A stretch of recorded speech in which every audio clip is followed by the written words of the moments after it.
What's up, tennis fans? I'm Lauren Lynch, and this is Tennis Now, your source for the latest tennis news now. The reigning king was knocked from his defending throne in Australia, a day after the world number one's hope for a Grand Slam was diminished. Roger Federer will not get the chance to defend his title at the Australian Open after Novak Djokovic defeated him in 3 sets, 7-6, 7-5, 6-4 in the semifinal. Some interviewers and Todd Woodbridge suggested, with Rafa injured and Roger losing again, that they are passing the torch on to someone else. Roger disagreed, saying, "Yeah, I mean, they say that very quickly, so let's talk in 6 months again." This isn't Novak's first rodeo at the finals in Australia, because he won in 2008. He will play either David Ferrer or Andy Murray. Like an American football match, it was as if Djokovic was playing in front of a home crowd, as the audience highly supported him and cheered for him throughout the entire match.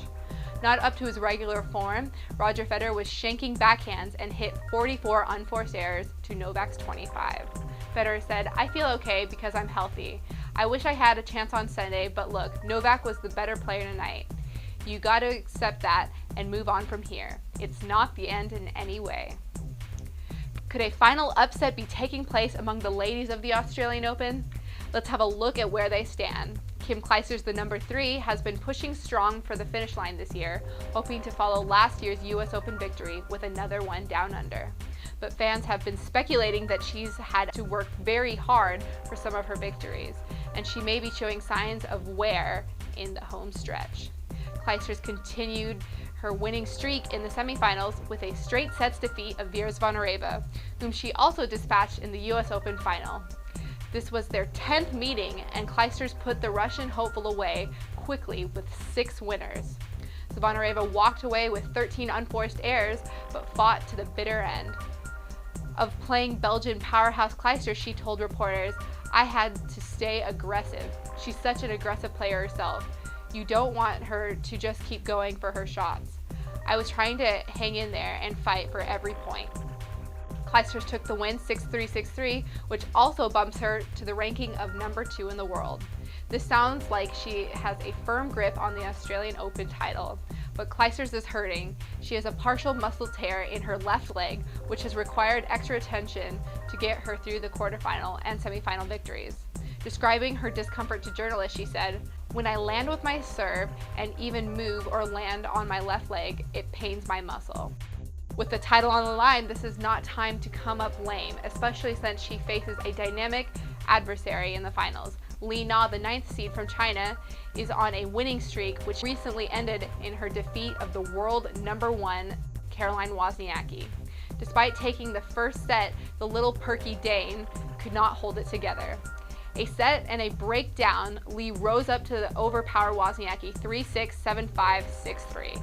After the match, Wozniacki expressed admiration for Li's performance, remarking, "She's playing very aggressively, taking the balls early. She's on a really good roll at the moment. She has the confidence." True to form, she also saw a bright side to her own loss. "You always get experience, you know. You need to learn from your mistakes. You need to learn what I can do better next time. You know I'm a fighter, so I'm not going to give up. I'll be back again." Li returned Wozniacki's praise in kind, saying, "She's a nice person, good player, tough player also. Yeah, another challenge. Of course it was a tough match." With all but one match decided, she seems to be keeping a cool head for the final. She added, "I don't think about too much. Yeah, because if we play final, it's Saturday night, so I still have 2 days. I can totally rest right now."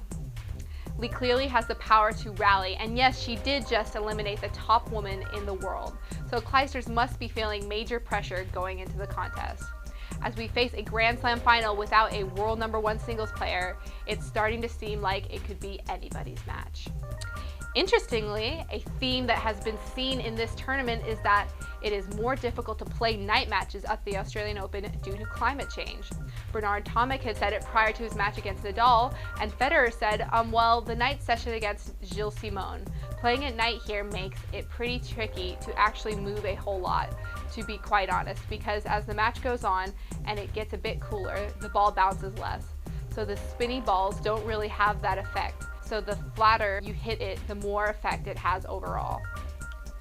Moving on to the men's doubles, India's Leander Paes and Mahesh Bhupathi are just a match away from finishing a career Grand Slam and now face four-time champions and top seeds Bryan and Bryan in the Australian Open men's doubles final here Saturday. Bhupathi said, "We felt we had a shot at winning the Australian Open if we play together. It was the only trophy missing from our collection. Now we're just 2 sets from winning." Let's take a look at matches on day 12. The 5th seed Andy Murray faces the 7th seed David Ferrer. Andy Murray was the runner-up in last year's final and left in tears, but he loves the fast hard courts and this could be in his favor with Federer out of the way. This is Ferrer's second ever Grand Slam semifinal. He was routed by Novak Djokovic 6-4, 6-4, 6-3 at the 2007 US Open. Gisela Dulko and Flavia Pennetta, the #1 seed, will face Victoria Azarenka and Murray and Kirilenko, the 12th seed. As the #1 seed, it's no surprise to see Argentina's Dulko and Italy's Pennetta in this spot. They haven't lost a set yet, although they were pushed a bit hard by 3rd-seeded Lisa Huber and Nadia Petrova in a 6-4, 7-5 semifinal match. As for the 12th-seeded Azarenka Kirilenko, the Belarusian and Russian have no problem garnering fans for their matches, considering they are 2 of the most searched women on the tour. And this is Azarenka's 2nd Australian Open final. She was the runner-up alongside Shahar Peer in 2008. Well, that wraps us up for today, tennis fans. Be sure to subscribe to the Tennis Now YouTube channel, click on that button right up there, and also follow us on Facebook and Twitter, as we'll be following the semifinals and the finals at the Australian Open. I'm Lauren Lynch, and this is Tennis Now. Thanks for watching. See you tomorrow.